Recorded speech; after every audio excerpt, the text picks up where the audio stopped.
L'océan est un lieu en perpétuel mouvement. Les courants, tels des rivières, transportent nutriments et vie. Mais sous la surface, une danse cachée se déroule, la spirale d'Ekman.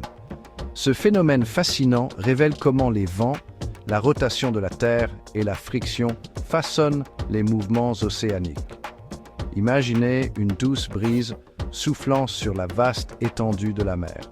Ce vent met l'eau de surface en mouvement. Mais au lieu de suivre directement le vent, l'eau prend un détour intrigant. Cette déviation est l'œuvre de la force de Coriolis. À mesure que la Terre tourne, tout ce qui se déplace à sa surface, comme l'air ou l'eau, subit une déviation. Dans l'hémisphère nord, cette force pousse les objets vers la droite de leur trajectoire. Dans l'hémisphère sud, la déviation se fait vers la gauche. Cette interaction entre le vent et l'effet Coriolis crée un schéma unique de mouvement de l'eau. Au lieu de s'écouler en ligne droite, l'eau commence à spiraler. Cette spirale s'étend vers le bas à partir de la surface, affectant les couches plus profondes de l'océan.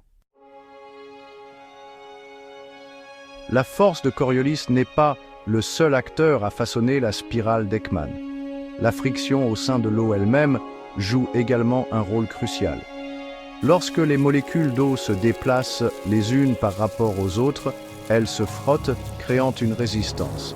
Cette friction agit comme un frein, ralentissant le mouvement de l'eau.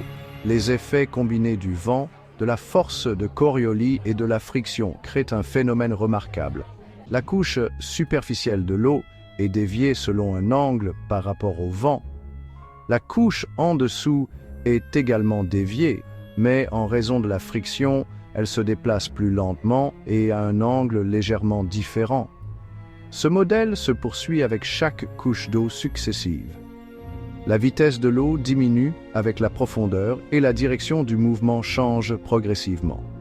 Le résultat est un escalier en colimaçon d'eau, chaque couche s'écoulant à une vitesse et dans une direction légèrement différente. La profondeur de la spirale d'Ekman dépend de la force du vent et de la densité de l'eau. En général, la spirale s'étend jusqu'à environ 100 mètres, mais elle peut atteindre des profondeurs allant jusqu'à 200 mètres dans certains cas.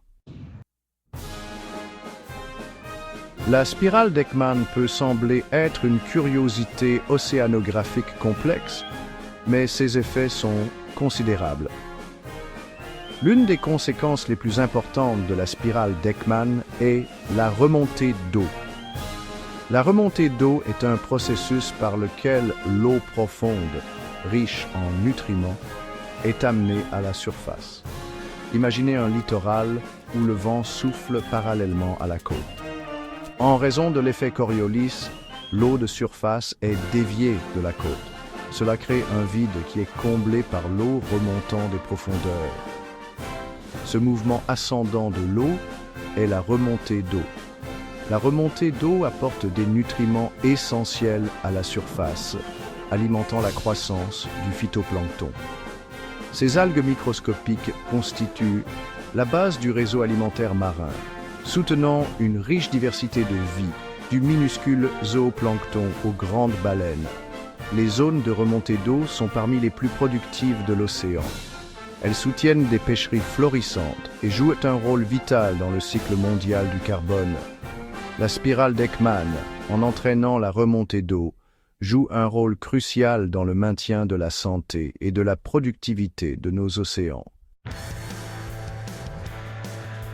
Section 4. Remontée d'eau. L'ascenseur naturel vers la surface. Un exemple frappant de l'impact de la spirale d'Ekman peut être observé au large des côtes de l'Afrique de l'Ouest. Ici, de forts alizés soufflent parallèlement au littoral. Alors que ces vents poussent l'eau de surface loin de la côte, la spirale d'Ekman entre en action.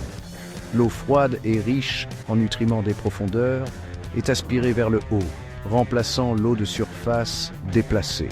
Cette remontée d'eau alimente une explosion de vie, créant l'une des zones de pêche les plus productives au monde. Les eaux au large des côtes de l'Afrique de l'Ouest regorgent de sardines, d'anchois et d'autres espèces commercialement précieuses.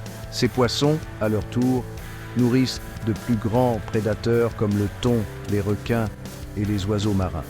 L'ensemble de l'écosystème est intimement lié à la remontée d'eau entraînée par la spirale d'Ekman. Cet équilibre délicat souligne l'importance de comprendre et de protéger nos océans. Les changements dans les régimes des vents, les courants océaniques ou la température de l'eau peuvent perturber la remontée d'eau avec des effets en cascade sur tout le réseau alimentaire marin. Section 5. L'importance durable de la spirale d'Ekman. La spirale d'Ekman, bien que cachée sous la surface, joue un rôle vital dans la formation de nos océans. Elle influence les courants océaniques, entraîne la remontée d'eau et affecte les écosystèmes marins du monde entier. Comprendre ce phénomène complexe est crucial pour prédire les schémas de circulation océanique, gérer les pêcheries et conserver la biodiversité marine. Alors que nous continuons à explorer et à étudier les océans, nous acquérons une appréciation plus profonde des processus complexes qui régissent ce royaume vaste et dynamique. La spirale d'Ekman, avec son élégante simplicité, nous rappelle que même les forces les plus petites peuvent avoir un impact profond sur le monde naturel.